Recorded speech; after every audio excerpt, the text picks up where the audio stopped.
چار شہر تھے، آبادی تقریباً 10 لاکھ کے قریب تھی۔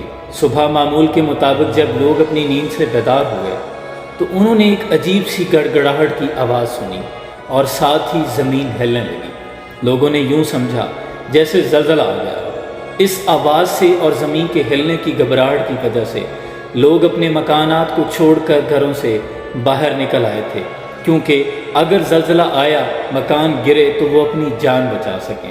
لیکن زمین کی اس شدت میں کمی واقع ہو گئی اور ساتھ ہی زمین رک گئی۔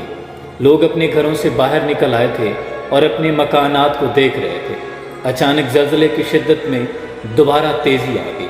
پھر لوگ اپنی جان کے مارے وہاں سے بھاگنے کے لیے نکلنے لگے، لیکن پھر تھوڑی دیر بعد زمین پھر رک گئی۔ پھر گڑگڑاہٹ بہت تیز ہوئی۔ پھر لوگوں نے محسوس کیا کہ زلزلہ صرف اسی جگہ پر آ رہا ہے جہاں شہری آبادی موجود ہے۔ اطراف کی زمینیں، اطراف کی سڑکیں بالکل محفوظ ہیں۔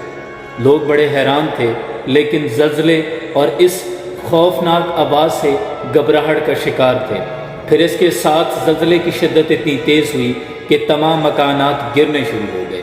لیکن لوگوں نے جب دیکھا کہ اطراف کی زمین ٹھیک ہے، اس پر کوئی زلزلہ نہیں، تو لوگوں نے جان بچانے کے لیے اس زمین کی طرف جانے کا رخ کیا۔ لیکن پھر لوگوں نے محسوس کیا کہ باہر کی زمین اور شہری آبادی کی زمین کے درمیان ایک خندق نما سپیس بنتی جا رہی ہے، یعنی جیسے بیلچے کے ساتھ شہری آبادی کی جگہ کو زمین سے اکھاڑا جا رہا ہو۔ اور ایسا ہی ہوا۔ زمین کا یہ ٹکڑا جس پر شہری آبادی موجود تھی، دوسری زمین سے اوپر اٹھنا شروع ہوا، اور زمین کا یہ ٹکڑا اتنا بلند ہوا کہ لوگوں کی چیخ و پکار آسمانوں تک سنائی دی گئی، اور کئی 100 فٹ کی بلندی پر زمین کے اس ٹکڑے کو لے جا کر دوبارہ زمین پہ پٹخ دیا گیا، اور جتنے لوگ اس پر موجود تھے وہ خوفناک آوازوں کے ساتھ پیس کر پاؤڈر بن چکے تھے۔ چند لوگ جو باقی بچے وہ زخمی حالت میں تھے، رینگتے ہوئے زمین پر اپنی جان بچانے کے لیے ملبے سے جب باہر نکلنے لگے تو پھر ایک عجیب منظر ہوا۔ آسمان سے پتھروں کی برسات شروع ہوئی، لیکن سب سے دل دہلا دینے والی بات یہ ہے کہ ان پتھروں پر جس شخص پہ پتھر نے آ کے گرنا تھا، سب کا نام لکھا ہوا تھا۔ جس نام کا پتھر تھا اس نے اسی شخص کو آ کے مارا۔ وہ تمام لوگ بھی مارے گئے جو زخمی حالت میں موجود تھے۔ پتھروں نے آ کر ان کو کچل دیا تھا۔ چند لمحے پہلے اسی جگہ پہ ایک ہستا بستا شہر موجود تھا، لیکن اب صرف ایک ویران کھنڈر جس سے خوف آ رہا تھا۔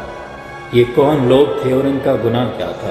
یہ حضرت لوط علیہ السلام کی قوم تھی، اور اللہ کے حکم سے جبریل امین نے اس زمین کے ٹکڑے کو زمین سے الگ کیا اور کئی 100 فٹ کی بلندی پہ لے جا کے دوبارہ زمین پہ پٹخ دیا تھا۔ اور ان کا گناہ یہ تھا، ایک ایسی بدکاری میں شامل ہو چکے تھے، ایک ایسی بدکاری بدترین گناہ میں ملوث ہو چکے تھے کہ جس کے بتاتے ہوئے بھی انسان کو شرم آتی ہے۔ کریم امت مسلمہ کو اس عذاب سے محفوظ رکھے، کیونکہ بہت سے لوگ آج بھی موجود ہیں جو اس گناہ میں ملوث ہیں، اور ٹرانسجینڈر ایکٹ جیسے بہت سے ناپاک ارادوں والے بل منظور کیے جاتے ہیں، تو خوف آتا ہے کہ کہیں حضرت صالح علیہ السلام کی اونٹنی کے قاتل تو صرف 4 تھے، باقی ساری بستی تباہ ہو گئی تھی، کیونکہ باقیوں کا جرم خاموشی تھا۔ جب اس طرح کے کام ہوتے ہیں تو پھر اللہ سے ڈرنا چاہیے کہ کہیں تمام کے تمام لوگ صبح اٹھیں تو کسی عذاب سے دوچار نہ ہو جائیں۔ اللہ کریم ہمیں نبی اکرم صلی اللہ علیہ وسلم کی رحمت للعالمین کے صدقے محفوظ رکھے۔ سلام علیکم۔